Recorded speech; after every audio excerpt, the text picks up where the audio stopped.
Olá, aluno! Seja bem-vindo a mais uma aula prática da disciplina Fundamentos Técnicos de Enfermagem. Esta aula irá abordar duas técnicas básicas, como a troca do selo d'água e curativo, ambos do dreno de tórax, ou como nós também conhecemos, como dreno pleural.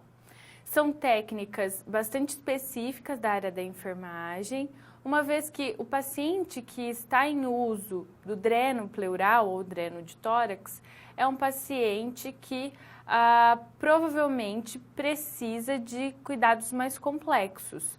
É um paciente que tem, então, uma gravidade maior, você vai entender por quê, considerando que o dreno é para auxiliar a drenagem ou de líquido ou de ar dentro do pulmão. E como você vai aprender durante essa aula prática, isso se dá por meio de um trauma, por meio de uma iatrogenia, vocês vão entender todos esses dois conceitos, dentre outros aspectos que fazem com que haja um acúmulo de ar ou um acúmulo de líquido dentro da cavidade pleural, no espaço pleural, então, que é o espaço entre a pleura parietal e a pleura visceral, que vocês também entenderão do que se trata essas duas estruturas. Portanto, é um paciente que, além de ter os cuidados com dreno, provavelmente necessita de outros cuidados mais complexos para a sua assistência em saúde. Portanto, são técnicas bastante específicas e que vai ser fundamental no cuidado a um paciente que tem uma gravidade maior em relação ao cuidado em saúde.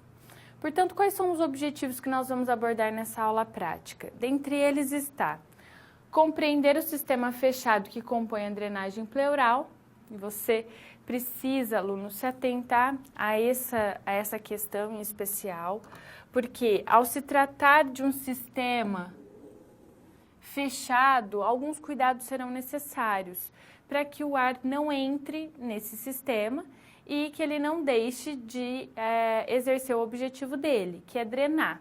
Se nós temos o objetivo de drenagem, não pode haver a entrada nem de ar, muito menos de líquido, porque é um sistema de drenagem, ele tem que expelir, ele tem que facilitar a drenagem de ar ou de líquido de dentro dessa cavidade pleural. Portanto, esse sistema é fechado e, ao trocá-lo, alguns cuidados devem ser levados em consideração. Nós iremos ainda entender as condições clínicas que justificam a utilização da drenagem de tórax.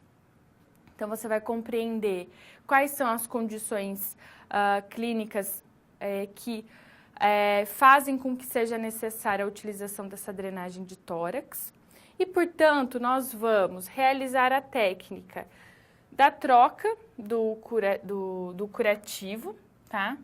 E da fixação desse dreno, levando em consideração a inserção dele no tórax do paciente em questão. Para que a gente consiga desenvolver primeiramente a troca do selo de água do dreno pleural tubular ou dreno de tórax, alguns materiais vão ser necessários. Então, primeiro nós vamos aprender a troca do selo e, na sequência, nós vamos aprender a realizar o curativo. Portanto, esse primeiro procedimento de troca de selo, nós vamos utilizar um dreno pleural tubular, água destilada, aproximadamente 500 ml, óculos de proteção e máscara e luvas de procedimento. E embora nós possamos utilizar uma luva de procedimento, a técnica deve ser asséptica, tá? Lembrando que é um sistema fechado, é um conteúdo, então, que precisa, o conteúdo pulmonar precisa ter todo um cuidado para que não haja infecção, portanto, a técnica asséptica vai facilitar nesse processo de não promover aí uma contaminação do dreno e que pode provocar aí uma infecção pulmonar. Então, portanto, vamos utilizar a técnica asséptica, em uso da luva de procedimento. Nós vamos também utilizar fita adesiva, material de bolso, como caneta e tesoura sem ponta, um cálice graduado e um transofix ou uma agulha de grande calibre, correto?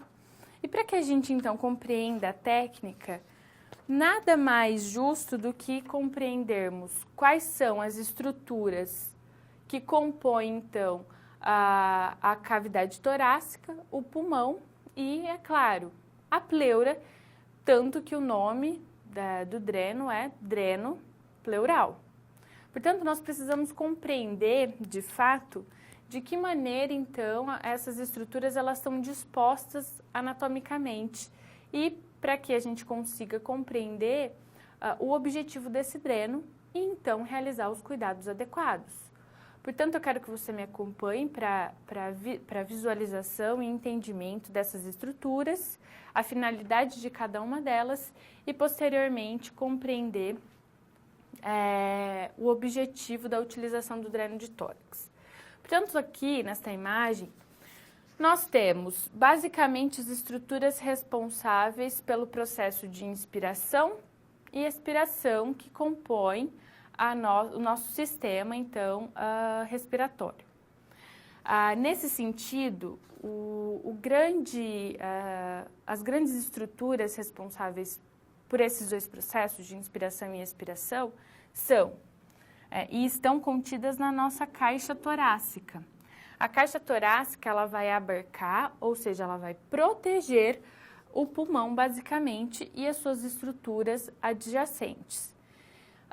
O pulmão, então, nós temos dois pulmões, o direito e o esquerdo, protegidos pela nossa caixa torácica e as nossas costelas, que estão ligadas e fixadas no nosso osso external. E aqui nós temos o nosso apêndice tifoide, tanto mencionado na aula prática de passagem de sonda nasogástrica e nasoenteral, lembra? Além dessas estruturas, nós temos os músculos intercostais, que estão dispostos entre as costelas. E então, todas essas estruturas, tanto as costelas, os músculos intercostais, que acabam compondo toda a nossa caixa torácica, protegem os dois pulmões. Os pulmões, eles são revestidos por uma pleura que nós chamamos de pleura visceral, tá? Que nos remete ao nome víscera, e víscera tem o significado de órgão. Portanto, essa pleura, ela é a pleura, então, ou seja, uma membrana que recobre o pulmão pelo lado de fora, tá? Então, recobre essa víscera, esse órgão, enquanto que a membrana que reveste a parte interna da cavidade torácica é a que nós chamamos de pleura parietal. Então, nós temos aqui, essa é a pleura parietal e essa é a pleura visceral. Entre essas duas pleuras, então, a pleura que reveste o pulmão e a pleura que reveste a cavidade interna da minha caixa torácica, eu tenho o que nós chamamos de cavidade pleural. É um espaço extremamente pequeno, tá? É bem imperceptível. Entretanto, é o espaço que as duas pleuras necessitam para que haja o deslizamento do pulmão por meio dessas duas membranas. Por quê? Porque o pulmão, no processo de inspiração e expiração, ele se altera em termos de tamanho por conta da alteração da capacidade dele. Então, ele aumenta a capacidade no momento da inspiração, em que ele precisa estar cheio de ar, e no momento da expiração, ele precisa, então, diminuir a sua capacidade para que o ar ele seja expelido expulso para o meio externo. Portanto, nós vamos ter o deslizamento do pulmão com a caixa torácica, promovendo um atrito. Para que não haja uma inflamação, para que não haja dor por conta desse atrito, existe essa cavidade pleural, esse espaço que nós chamamos de espaço pleural, que é o espaço entre a pleura visceral e a pleura parietal, para que não haja, então, um atrito. Para facilitar esse processo, nós temos um líquido que promove esse deslizamento para fazer essa lubrificação e não haja um atrito a ponto de haver um processo inflamatório durante a respiração, que nada mais é do que a troca entre inspiração e expiração. Neste sentido, tanto as pleuras quanto esse espaço contribuem para a diminuição desse atrito. Por isso, a necessidade dessas estruturas. Certo? Vamos adiante, então, porque além dessas estruturas, nós temos a participação do diafragma. O diafragma é um músculo auxiliar do processo respiratório. Por que auxiliar? Porque ele vai facilitar a expansibilidade torácica. De que maneira? Olha só aqui no nosso slide. O diafragma, ele vai aumentar o tamanho da capacidade torácica ou diminuir durante o processo de inspiração e expiração, fazendo então a contração dessa caixa torácica e o relaxamento. No processo da inspiração, nós temos o enchimento dessa caixa torácica com ar, ou seja, o ar, então, ele é inalado, ele adentra aqui as vias respiratórias superiores, então é encaminhado para os pulmões, enchendo os pulmões de ar. Portanto, a caixa torácica, ela vai se expandir à medida que os músculos, eles vão se contraindo. Então, eu vou ter um aumento da capacidade de enchimento dessa caixa torácica. Ao passo que, no momento da expiração, eu preciso provocar a saída desse ar. Então, o diafragma, o processo do diafragma é que no momento da expiração, então, os músculos, tanto os músculos da caixa torácica quanto os abdominais, eles vão puxar a caixa torácica para baixo, empurrando o diafragma para cima. E na inspiração, o meu diafragma ele é empurrado para baixo. Tá? Então, veja que o diafragma na inspiração, ele se permanece mais na horizontal, ao ponto que no momento da expiração, ele é empurrado então para cima, diminuindo a minha caixa torácica e forçando o ar então ser exalado, ou seja, expelido. Eu estou empurrando. Veja o papel do diafragma. Na inspiração, ele faz então o processo de aumentar a caixa torácica e empurrar, fazer com que o ar facilmente entre nos pulmões. E na expiração, ele acaba ficando então, ele empurra, ele é empurrado para cima com auxílio dos músculos abdominais, então ele acaba espremendo os pulmões e facilitando a saída deste ar. Portanto, esses dois processos são facilitados pelo músculo que nós chamamos de diafragma. Mas, professor, até aí eu não vi nenhum problema, né? Claro, porque esse processo é o processo que nós consideramos normal. né? É o processo, então, adequado tanto para a inspiração quanto para a expiração. Entretanto, existem condições clínicas que alteram esses dois processos, que podemos chamar de pneumotórax ou pneumotórax hipertensivo. O pneumotórax nada mais é do que a presença de ar ou de gás nas cavidades pleurais, podendo então acontecer de maneira espontânea, traumática ou de meio iatrogênico. E então desenvolver um pneumotórax que nós chamamos de hipertensivo.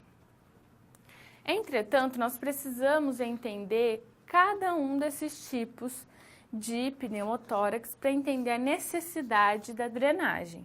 Mas até agora você compreendeu que é a entrada de ar na cavidade pleural a ponto de alterar o processo de inspiração e expiração, ou seja, o processo fisiológico, mas também o processo anatômico. Veja, olha aqui, esse pulmão até então ele não teve nenhuma entrada de ar.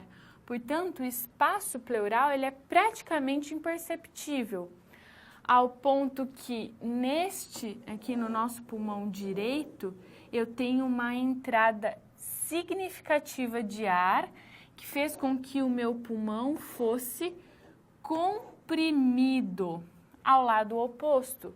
E, portanto, você concorda comigo que no nosso pulmão direito, então, a entrada de ar praticamente será impossível se comparado ao lado esquerdo, por conta dessa compressão. Então, a entrada do ar vai ficar ou dificultada ou até mesmo impossibilitada por conta da entrada de ar, tá? Por uma ruptura, pode ser traumático, podemos ter aqui uma lesão cortocontusa por uma faca, por exemplo, que vai abrir uma abertura e vai possibilitar a entrada de ar do meio externo para o meio interno e vai empurrar o pulmão. Mas vamos ver cada um, então, dos tipos de pneumotórax. Nós vamos falar primeiramente do pneumotórax espontâneo. O pneumotórax espontâneo, o próprio nome nos remete a algo que acontece de maneira, então, espontânea. De que maneira, então, o pneumotórax ele pode acontecer espontaneamente? Por meio de uma complicação de qualquer forma de doença pulmonar que pode causar uma ruptura alveolar. Os alvéolos, então, são alvéolos são os responsáveis pela receptura do ar e pela troca, né?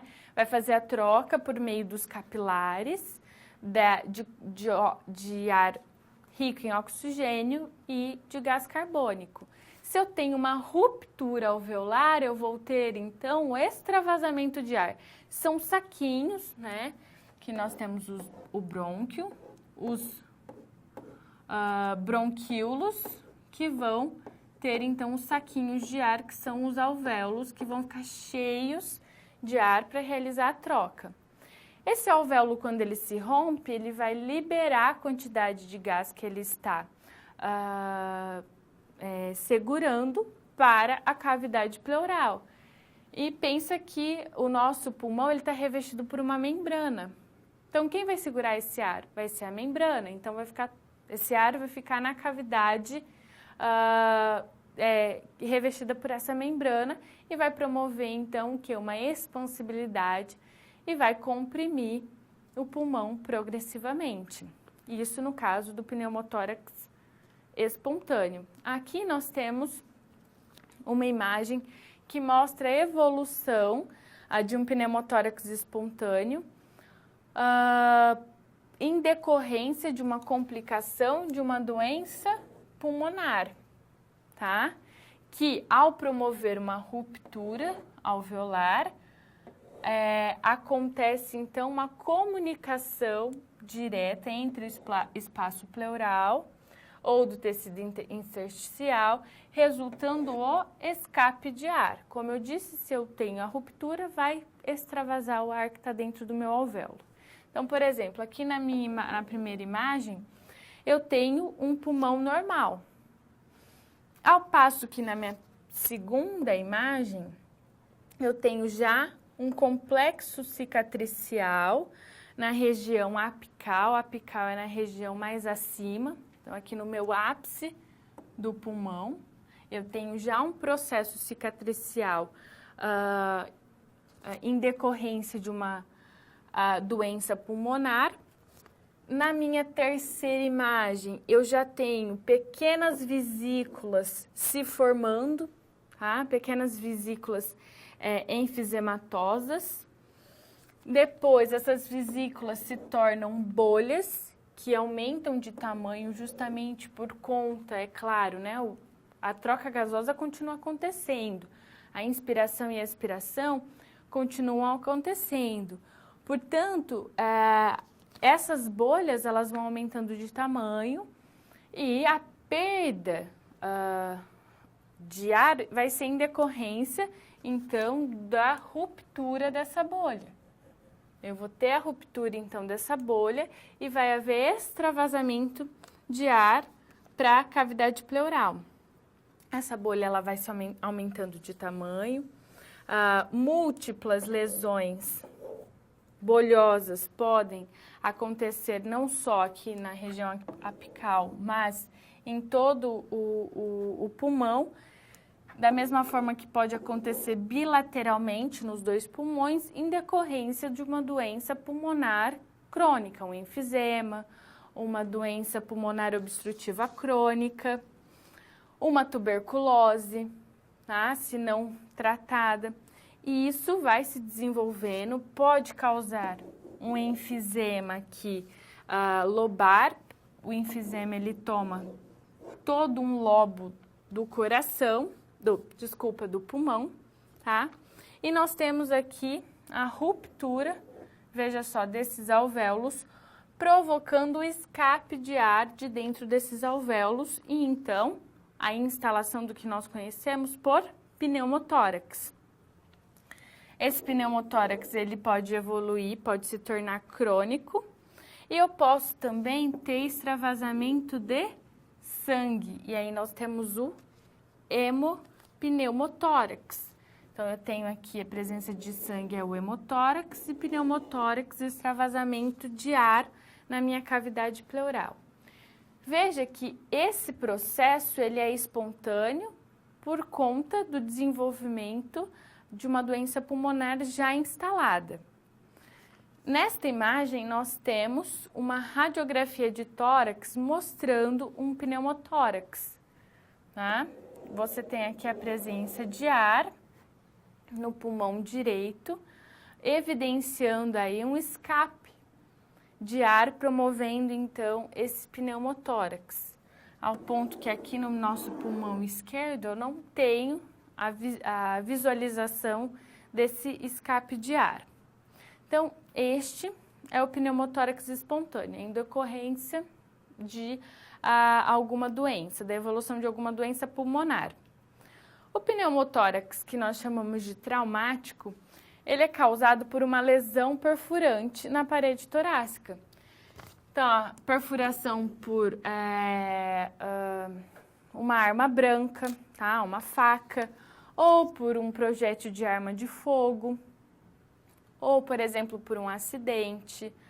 Então, você tem a perfuração, a lesão da parede torácica, tá?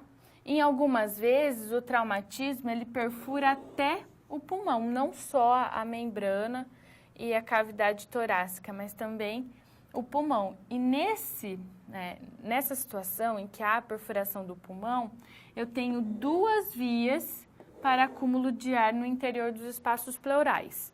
Eu tenho a ruptura e a perda de ar pela perfuração do pulmão e também a entrada de ar do meio externo para dentro da cavidade pleural.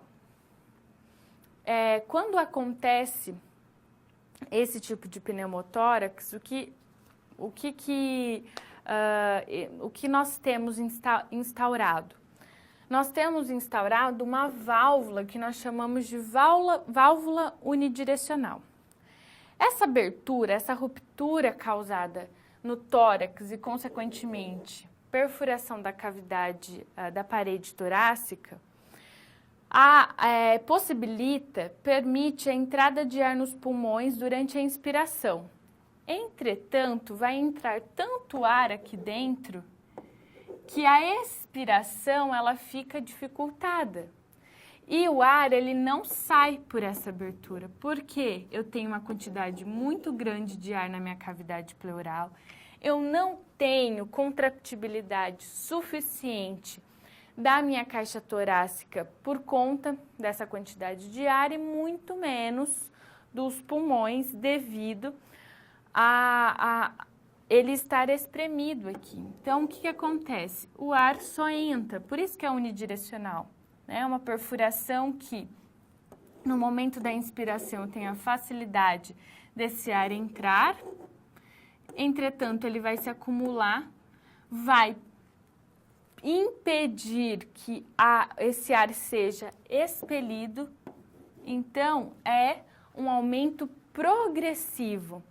Só vai haver o aumento, só vai haver a entrada de ar por meio deste orifício. A saída será impossibilitada.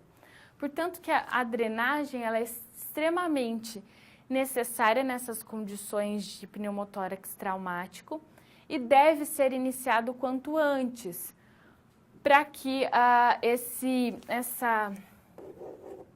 essa quantidade significativa de ar seja expelida e então eu não tenha alterações muito significativas, tanto estruturais quanto fisiológicas, desse pulmão que está sendo empurrado, que está sendo comprimido pelo ar que está adentrando por meio desta válvula. Então, é extremamente necessário promover a drenagem o quanto antes nessa situação. Então, eu só quero que você entenda que quando há uma perfuração da caixa torácica, eu tenho apenas a entrada de ar. A saída fica dificultada pelo aumento da pressão dentro dessa cavidade pleural, impedindo que o ar seja expelido. Então, a única via que é facilitada é a entrada, que é por meio da inspiração, tá? Bom, nós já falamos do espontâneo, do traumático, e agora é vez, então, de falarmos do pneumotórax hipertensivo, que eu acabei mencionando ao longo da explicação, mas que você precisa entender a diferença. O pneumotórax hipertensivo, ele pode estar presente no pneumotórax espontâneo, decorrente de trauma torácico, ou também de iatrogenia, que você vai ver adiante. E ocorre quando o espaço que nós conhecemos por espaço pleural virtual, porque ele é bem invisível, né, esse espaço pleural, ele passa a ter uma pressão positiva pelo aumento rápido do ar que é coletado, ou seja, que entra na cavidade pleural. Esse espaço, né, essa pressão, ela vai aumentando tanto por conta da entrada de ar na cavidade pleural, que esse aumento causa uma pressão no espaço pleural, causando compressão e o deslocamento de estruturas mediastinais para o lado oposto. Estrutura mediastinal tem a ver com as estruturas que revestem e compõem aqui o nosso coração. Então, veja que o pulmão ele está localizado na lateral do nosso coração.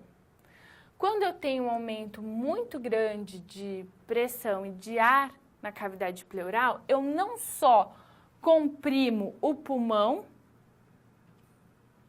o qual foi afetado, o lado que foi afetado, mas também tenho uma alteração de deslocamento do coração. e também da veia cava, principalmente, né, por conta dessa compressão. Esse ar ele vai empurrar as estruturas que estão lateralizadas. Por isso que nós chamamos de pneumotórax hipertensivo.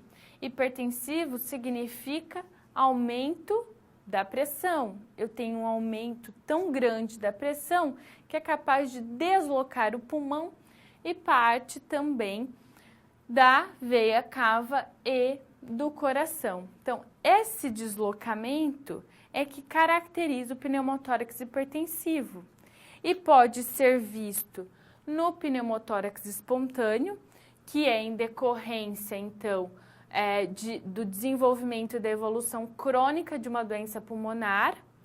Pode também estar presente pelo pneumotórax traumático, pela perfuração da minha caixa torácica, ou o pneumotórax que nós chamamos de pneumotórax iatrogênico, que nós vamos ver então agora para que você entenda que o próprio cuidado, o próprio procedimento em saúde pode evoluir para um pneumotórax.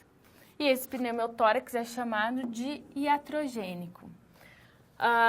Iatrogenia significa toda lesão causada por um procedimento oriundo do atendimento em saúde, tá? Então, é tudo aquilo que, ao realizar procedimento, ao realizar o cuidado, técnicas em saúde, eu posso causar um malefício para o paciente. Isso é iatrogenia, tá? Uma medicação errada, qualquer procedimento errado que lese o paciente. E como que eu posso causar um pneumotórax iatrogênico? Os pacientes internados em unidade de tratamento intensivo, ou seja, nas UTIs, eles estão sujeitos a procedimentos invasivos, tais como toracocentese, que é a punção torácica, cateterização de via central, ou seja, punção, né, a cateterização, punção venosa central, né, que é o catéter venoso central, traqueostomias, sondagem nasogástrica, além de ventilação mecânica, que é quando o paciente precisa estar ligado a um ventilador mecânico, que exerce uma pressão positiva, justamente porque o paciente não tem condições de inspirar e expirar sozinho, ou seja, realizar o processo de respiração. Ou porque ele está em coma, ou porque existe alguma necessidade desse paciente estar sedado, ou não tem nenhuma condição de fazer esse procedimento respiratório sozinho. Então, nós temos o auxílio, a ajuda de ventilação mecânica. Mas se acontecer, então, de algum parâmetro respiratório errado, pode provocar um pneumotórax iatrogênico. Eu vou causar uma pressão tão grande, mecânica, por um ventilador mecânico, que eu posso lesionar os meus alvéolos, romper, fazer a ruptura e então causar um pneumotórax, tá? Bem como, por exemplo, olha aqui, quando eu tenho uma drenagem de tórax, olha, tenho o dreno de tórax, e para fazer os procedimentos, por exemplo, da troca do selo, eu posso então, e eu devo clampear a extensão do meu dreno, porque eu preciso evitar a entrada de ar para dentro do meu pulmão, porque o objetivo é drenagem. Se eu deixo por muito tempo a extensão desse dreno clampeada, ou seja, vedada, fechada, eu impeço que esse ar seja drenado. Então, eu vou ter aumento ainda maior de ar acumulado na minha cavidade pleural. E eu posso intensificar ainda mais o meu pneumotórax, que nesse caso vai ser iatrogênico, e ele passa a ser, então, hipertensivo, tá? Então, aqui eu tenho a instalação de um pneumotórax. O paciente foi submetido à drenagem de tórax. Olha aqui as bolhas, ou seja, eu tô drenando esse ar, tá? E eu clampeei, eu fechei, deixei por muito tempo este dreno fechado.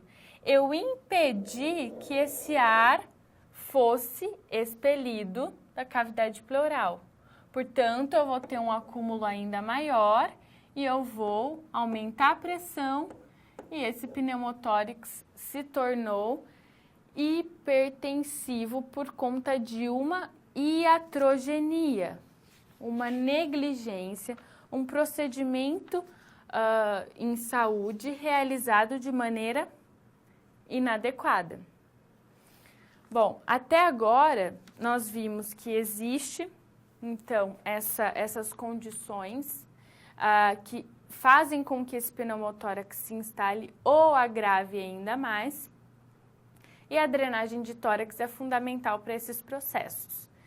Entretanto, aluno, nós temos outras condições que envolvem não apenas a ruptura e o extravasamento de ar na cavidade pleural, mas também existe a possibilidade do desenvolvimento de escape de líquido dentro da cavidade pleural, que nós chamamos de, quero que você me acompanhe, hemotórax, no caso de extravasamento, então, de sangue, por isso que nós temos hemo no nome. Hemo significa, então, sangue,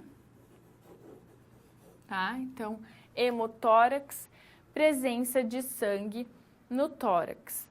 Pode acontecer, basicamente, por dois meios.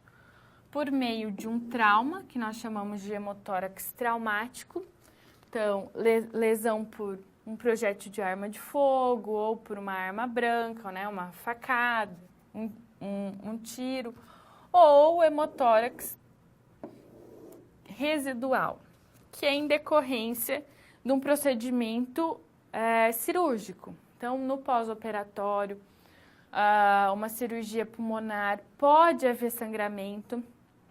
Geralmente, esses sangramentos são pequenos, portanto, a absorção desse sangramento e não há necessidade de drenagem. Entretanto, quando ele ocupa grande parte do espaço pleural, há necessidade de fazer a instalação de um dreno para facilitar a drenagem desse sangue residual, ou seja, em decorrência de um processo cirúrgico, de um procedimento cirúrgico que causou sangramento a ponto de haver, então, um acúmulo de sangue nessa cavidade. Então, o hemotórax basicamente pode ter essas duas origens. Além da presença, então, de sangue, que é um tipo de líquido, nós temos o que nós chamamos de derrame pleural. O derrame pleural nada mais é do que o acúmulo de líquido viçoso na cavidade pleural. Tá?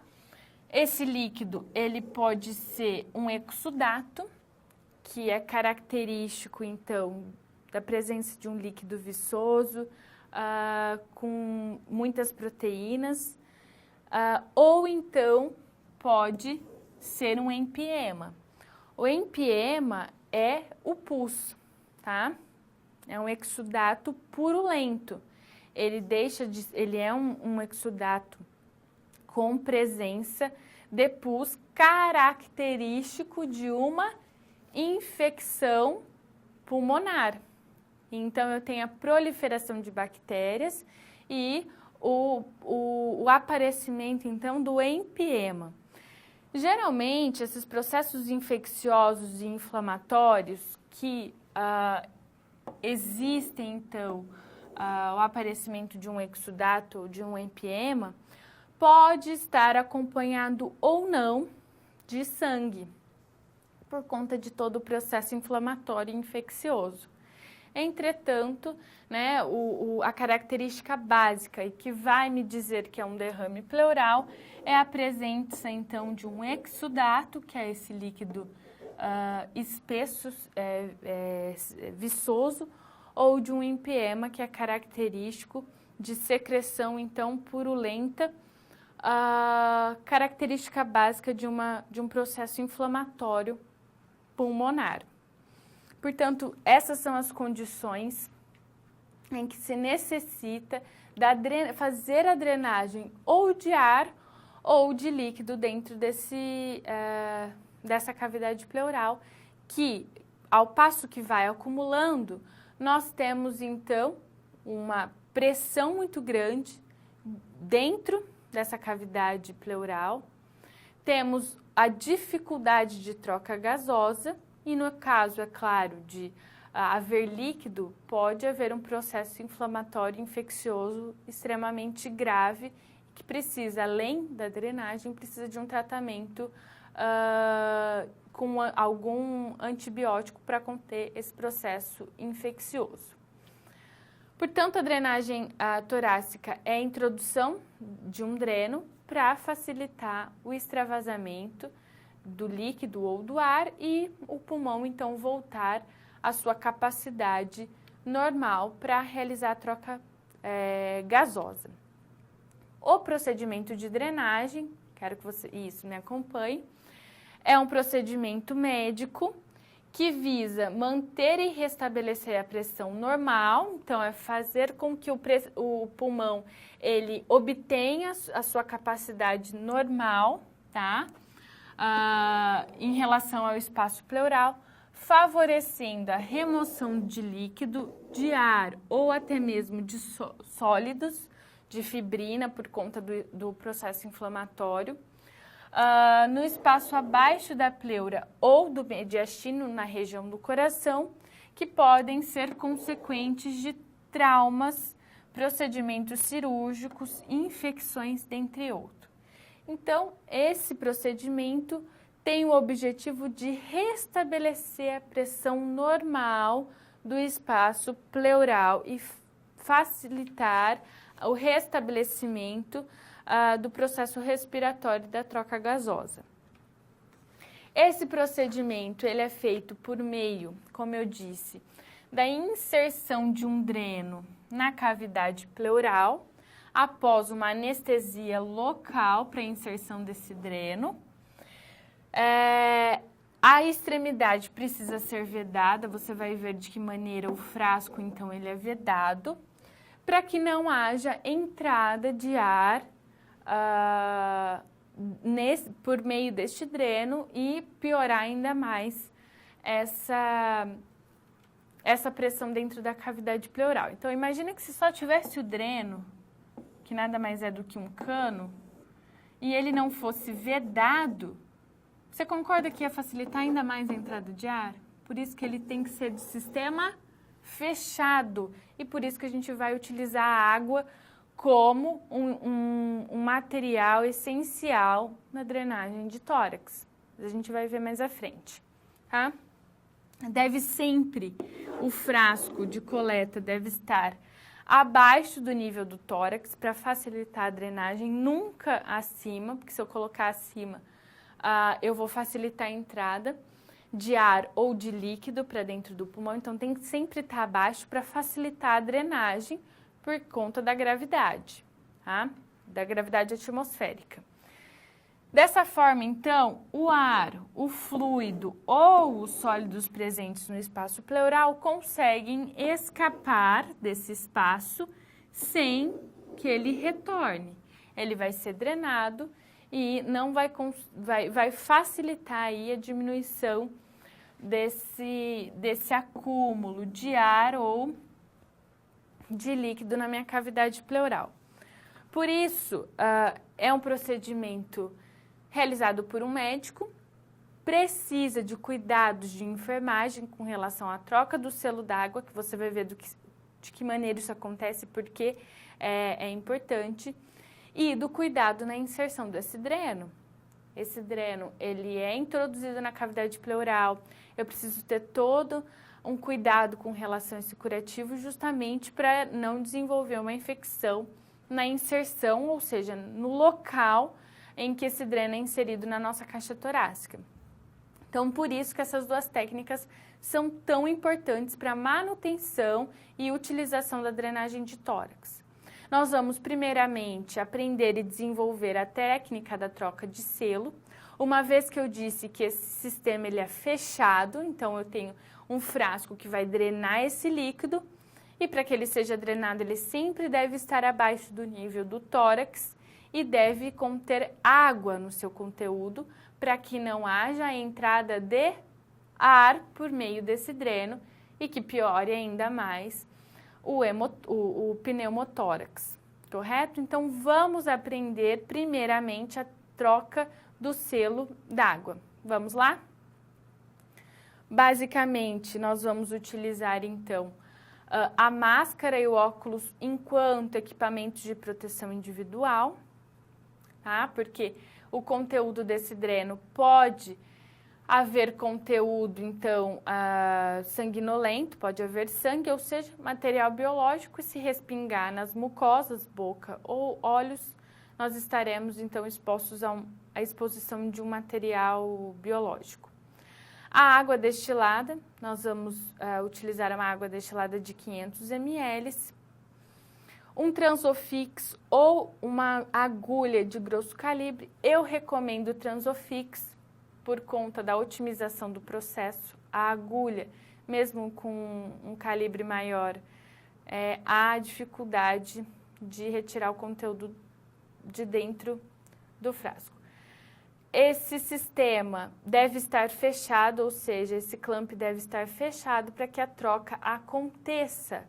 Eu vou abrir esse dreno, então toda a extensão precisa estar fechada para que não haja a entrada de ar dentro dos pulmões. Eu vou retirar então a tampa do frasco, vou depositá-lo, vou descansá-lo em uma gaze estéril, tá? Essa gaze deve estar estéril. Eu vou quantificar a quantidade de dreno, tá? Eu tenho que quantificar em ml toda a quantidade de líquido depositada nesse meu frasco, para saber exatamente quanto foi drenado. Vou, então, guardar esse número da drenagem, tá? Por meio do cálice graduado.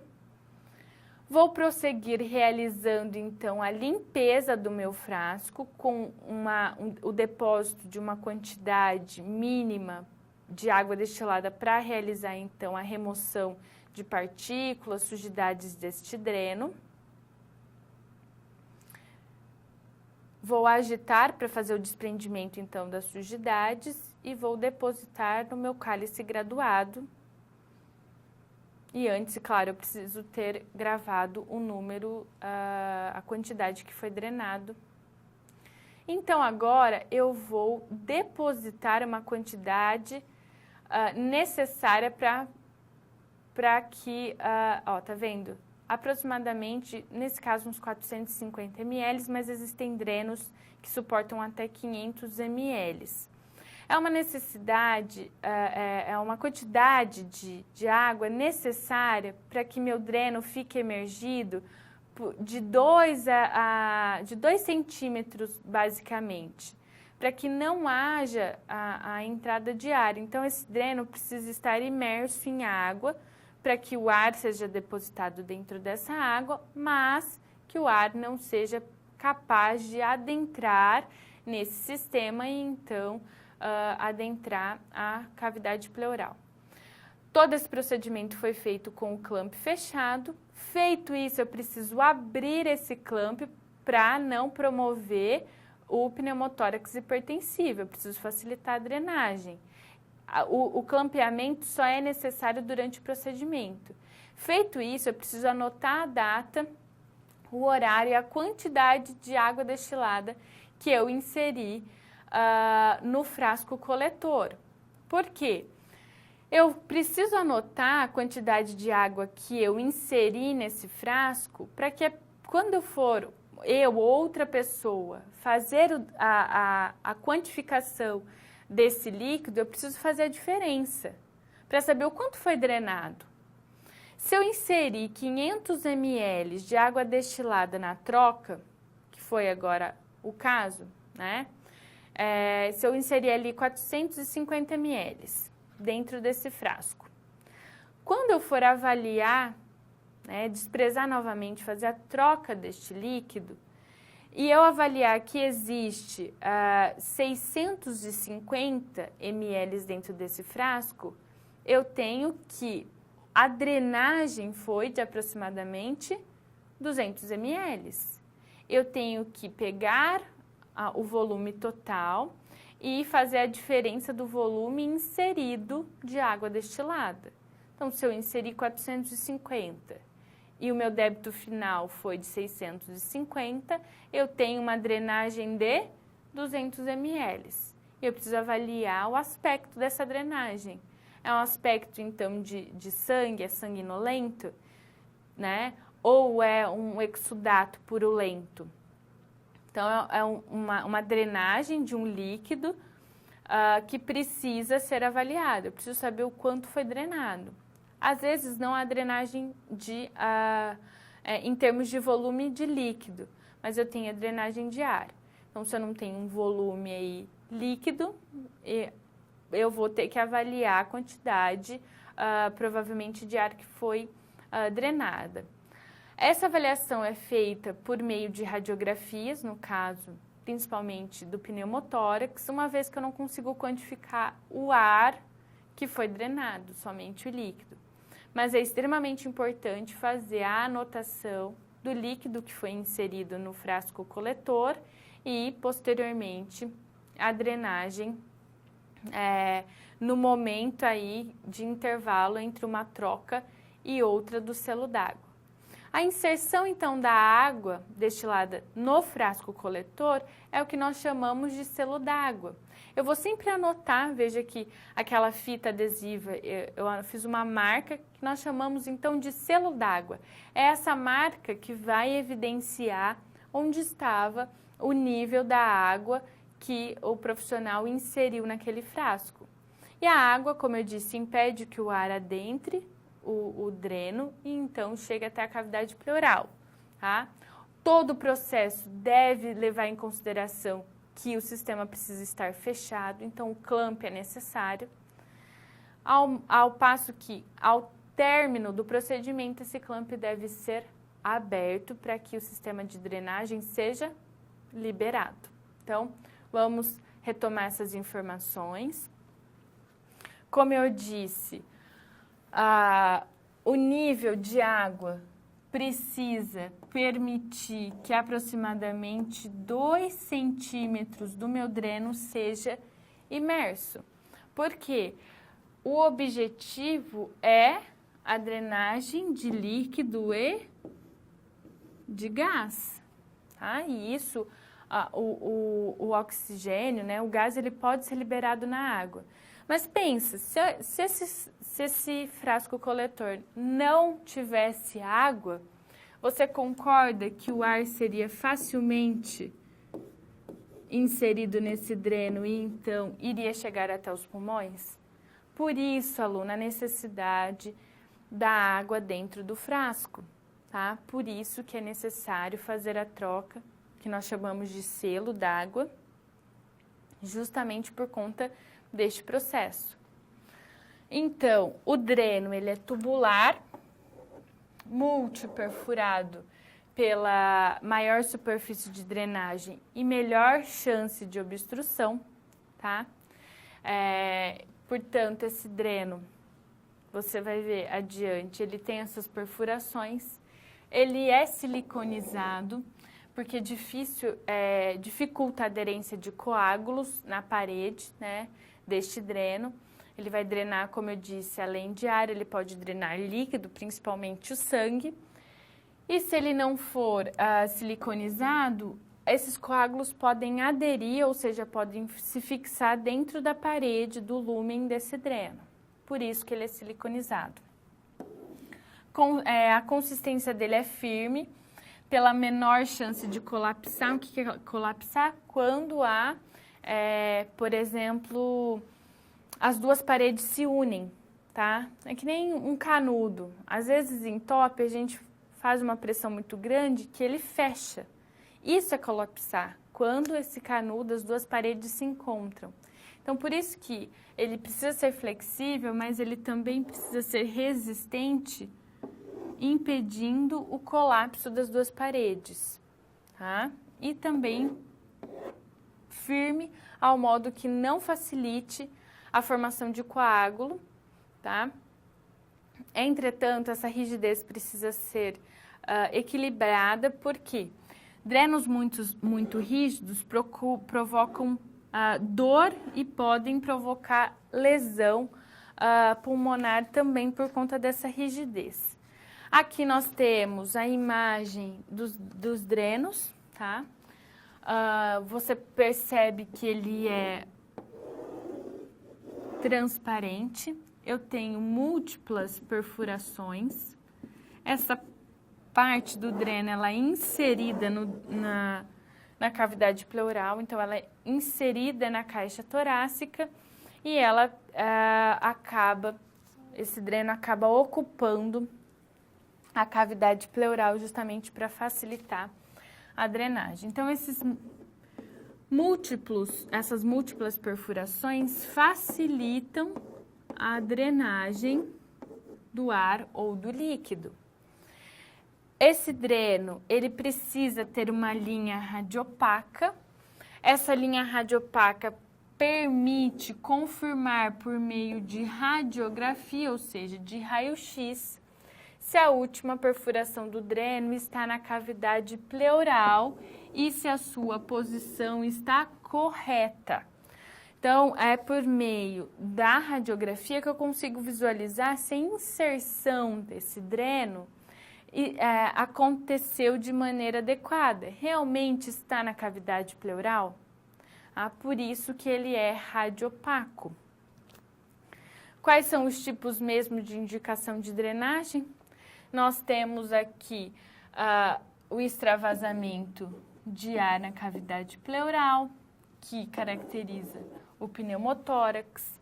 Eu tenho derrame pleural, que é o acúmulo de líquido, e eu tenho também o hemotórax, ou o hemopneumotórax, que é a presença de sangue na cavidade pleural. Então, são indicações para se instalar o dreno. Aqui eu tenho uma radiografia computadorizada. Na verdade, essa é uma tomografia com o paciente sentado. Você percebe que o pulmão direito está totalmente colapsado, ou seja, eu tenho aqui um pneumotórax hipertensivo. E aqui eu tenho a radiografia após 24 horas da drenagem de tórax, seguida de 48 horas e 6 dias depois do uso de um dreno de tórax. Veja que a imagem ela começa a apresentar melhora, é possível visualizar a melhora, ao ponto que é possível visualizar o pulmão direito que anteriormente estava todo velado, ou seja, estava todo comprometido, com uma quantidade significativa de ar que estava comprimindo este pulmão. Então, essa aqui evidencia a evolução radiográfica da melhora progressiva, de horas e dias, após a instalação de um dreno de tórax. Então, veja que a melhora é bastante perceptível e que é um procedimento que deve ser realizado nesses casos mencionados anteriormente, ou hipertensivo, espontâneo, traumático, ou por conta de uma iatrogenia. Eu preciso facilitar a saída do ar ou do líquido dentro da cavidade pleural. A técnica, então, do selo de água é um procedimento realizado pela enfermagem, que você acabou de aprender. Veja que eu utilizei uma luva de procedimento, mas é preciso realizar a técnica asséptica. Eu não posso tocar dentro do frasco ou na extensão do coletor deste dreno. E quando eu deposito a tampa com a extensão, eu coloco numa gaze estéreo justamente para não contaminar a extensão desse dreno. Lembrando que é um sistema fechado. Se eu contaminar, essas bactérias podem se estender e começar a colonizar toda a extensão desse dreno e pode chegar até o dreno em si ou até mesmo a cavidade pleural.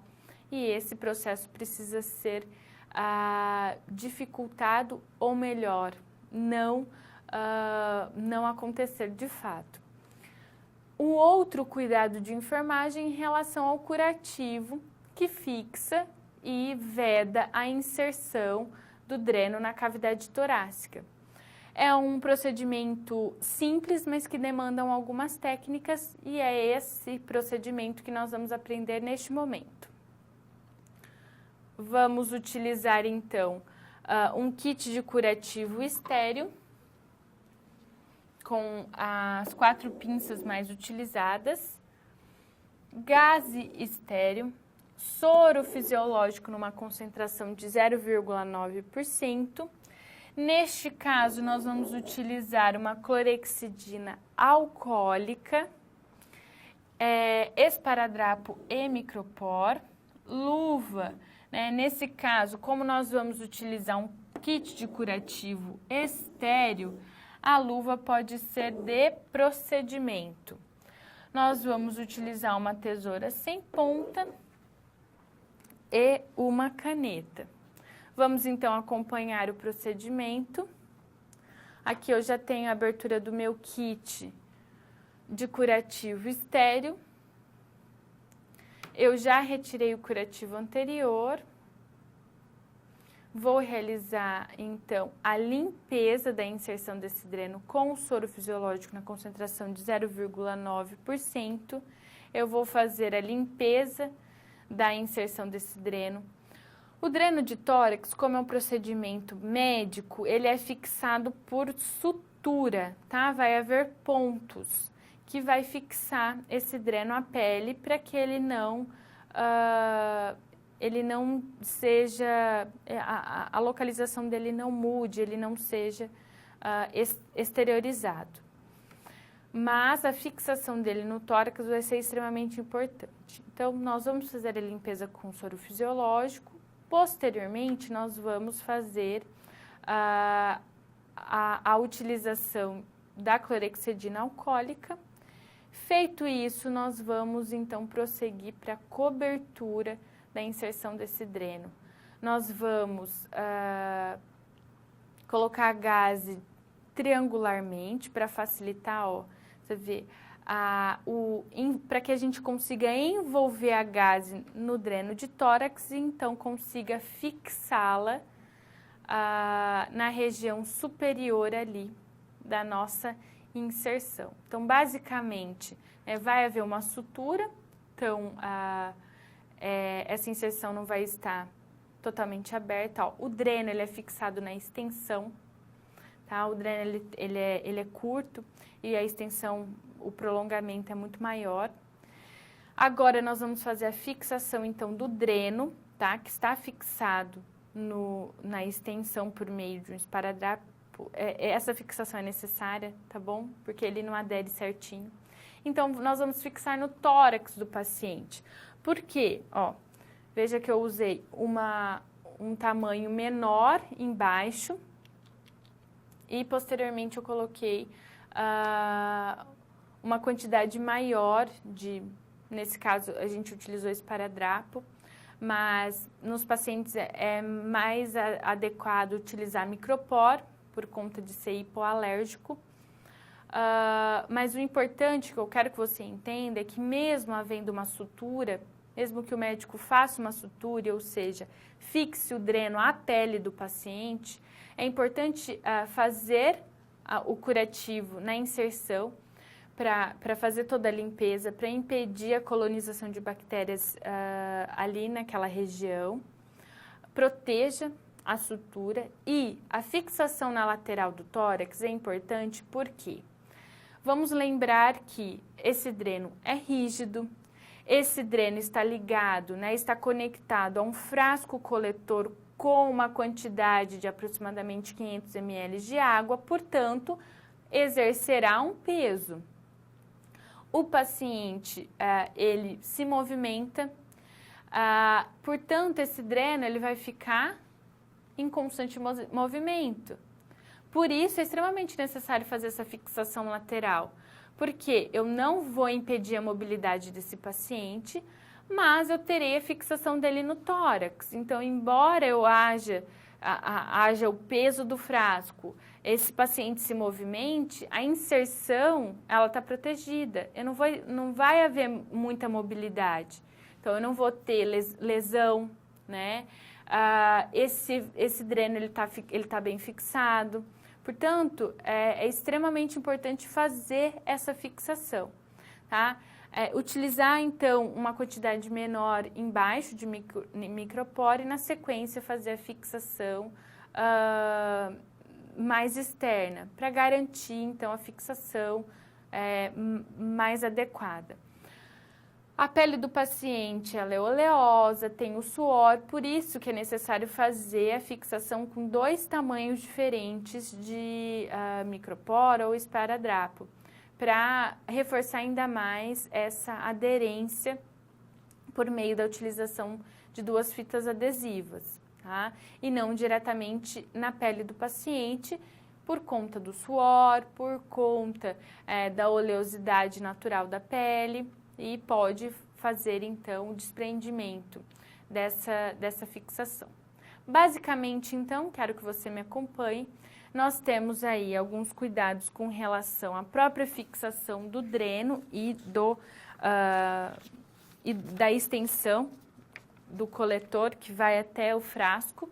Então, aqui nós temos o dreno, ó. E nós utilizamos o esparadrapo para fazer, então, a fixação. Ele encaixa, tá? O dreno, ele se encaixa no conector que vai até o frasco. Entretanto, é preciso fazer a vedação com esparadrapo justamente para não haver o risco de desconectar durante a mobilização do paciente, né, a mobilidade, ou então manipulação do próprio frasco coletor. Então, é necessário fazer essa fixação. E o curativo com 2 fitas adesivas e na inserção desse dreno pelos motivos mencionados anteriormente. Aqui, para fazer a fixação e para ele não ser exteriorizado ou lesionar ali. E na região aqui de inserção, próximo da pele e da inserção desse dreno, justamente em relação à proliferação de bactérias e para o cuidado local dessa inserção. Por isso, a necessidade, então, de se realizar um curativo, mesmo que haja a sutura realizada pelo médico para fixar o dreno à pele do paciente. Nesse sentido, então, são 2 técnicas básicas para o cuidado em relação à drenagem de tórax ou drenagem pleural e que, no desenvolvimento dessa aula prática, você conseguirá, sem dúvida nenhuma, desenvolver na sua atuação profissional. São técnicas, como eu disse, que estão mais vinculadas a pacientes mais complexos, e que provavelmente você terá contato um dia, independente do local em que você irá trabalhar. Então, são técnicas fundamentais para a prática de enfermagem. Espero que você tenha aprendido o desenvolvimento técnico delas. Nós desenvolvemos também em aula teórica, nas nossas teleaulas. Terá uma complementariedade, uma complexidade diferente em termos de conteúdo, mas eu tenho certeza que você terá embasamento suficiente e habilidade técnica para desenvolvê-las na sua prática profissional. Espero que você tenha entendido as indicações da drenagem, porque não é importante só realizar a técnica em si, ter habilidade técnica, mas o enfermeiro precisa ter a criticidade e entender por que realiza determinadas técnicas. E nesse sentido, principalmente no selo d'água, é muito importante que você compreenda a necessidade de realizar todas as etapas, desde o campeamento da extensão do dreno até a colocação da água destilada no frasco coletor e a quantificação da drenagem. O que é essa drenagem? O que você está quantificando e por que fazê-lo, correto? Então, eu espero que você tenha um bom desenvolvimento prático e tenha conseguido aprender todo o conhecimento relacionado a essas técnicas. Te vejo na nossa próxima aula prática e nas teleaulas. Até lá!